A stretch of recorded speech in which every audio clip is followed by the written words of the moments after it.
Batting well is one of the most satisfying skills in cricket. There's nothing better than hooking that quick delivery to the boundary or playing a classic front foot cover drive for 4. Two of the guys who have managed to master all the strokes in the coaching manual are Ricky Ponting and Michael Slater.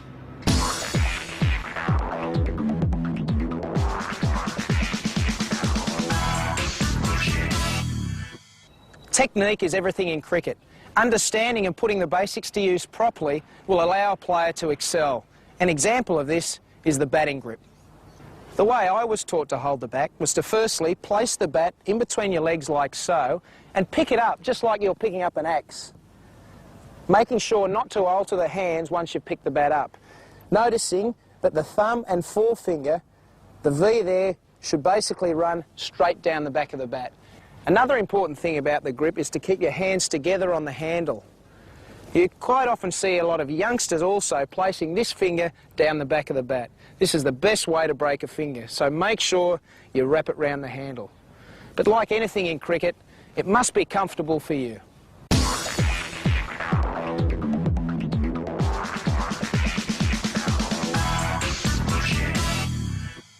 Getting the simple things right in cricket will allow you to play to your best.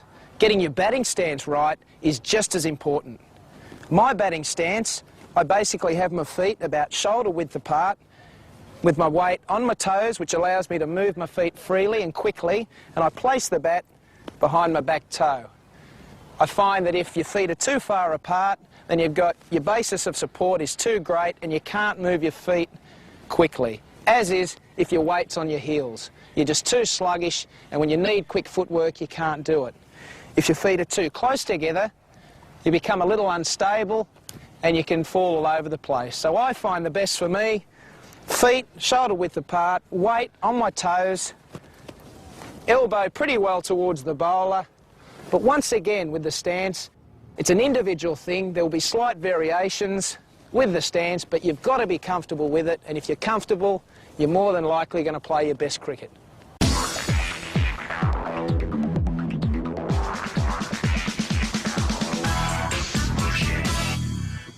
Just as important as playing a shot is leaving one alone, and this includes getting out of the way of a delivery that could hit you. But simply ducking and moving isn't the best way to go about it. If you fail to keep your eye on the ball, then you run the risk of being hit, or even getting out if the ball does something that you don't expect. There are a number of ways of doing this. You could sway out of the way towards leg, keeping your eye on the ball and keeping your hands and bat down.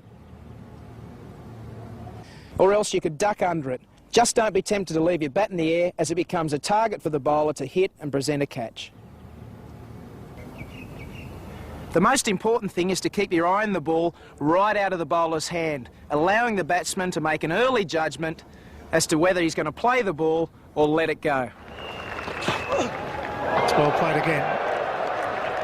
143.7. Robert Key is a good back foot player.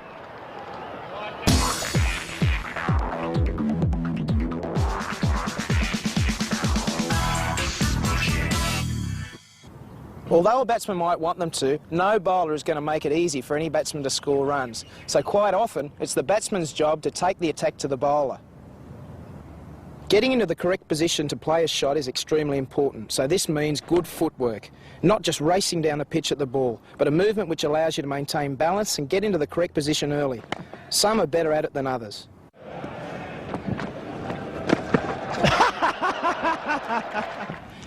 A good way to practice the correct footwork is to place the ball 3 paces down the wicket and concentrate on getting your front foot to it as quickly as possible. Remember, make a big commitment onto the front foot.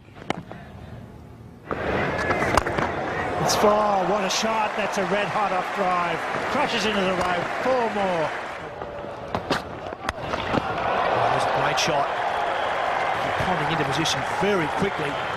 Of course, the good players make it look easy, but only through constant practice in the nets will you get it right.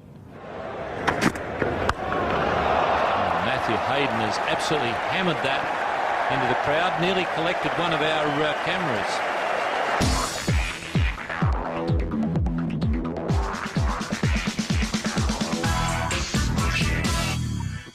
Getting into the correct position is the key to playing the correct stroke.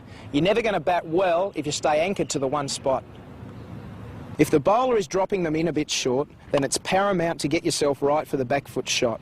From the correct spot, you can decide to defend or attack. Again, he's gone through the covers this time, a genuine shot from the back foot. It's important to give yourself as much room as possible, and we do this by making a big backward step and across towards off stump. The reason we make this big step back and across is to bring our eyes in behind the line of the delivery.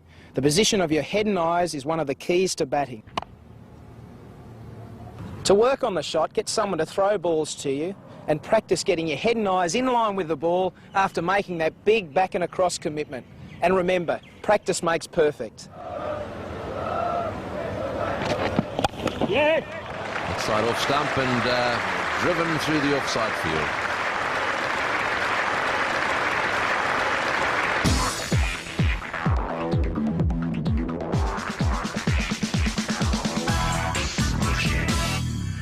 The front foot shot is the one that symbolises an aggressive gesture from a batsman.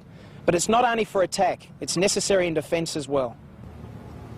Attacking or defending, the key is good footwork and positioning. The time to come forward is when the ball is well pitched up.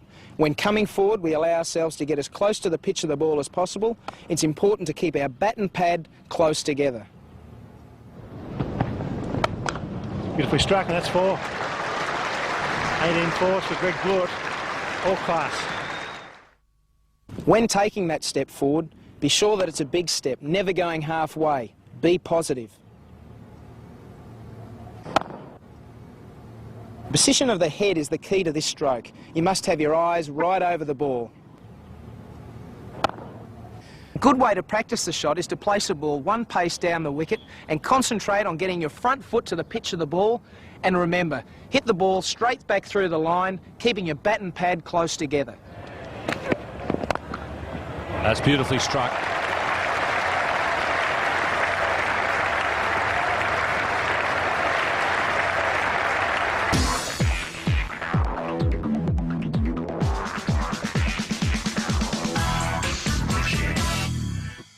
You can't win a cricket match without scoring runs, and to score runs, you must play shots. One of my favourites is the cut shot.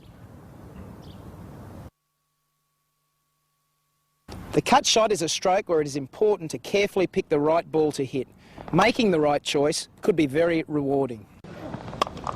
That's beautifully played. They'll go all the way. Mark Waugh plays a positive square cut. The cut shot is played to a ball which is pitched short and wide of the off stump. And to play it well, you must get yourself into the right position. As with any back foot stroke, the first movement should be a big step back and across. This ensures your head is moving towards the line of the ball. The next thing is to ensure you keep the ball down. You achieve this by hitting down on the ball and rolling your wrists over it. Once again, get those feet into the correct position and watch the ball closely. Don't forget, if you keep the ball on the ground, you can't get caught. So roll those wrists. Lovely.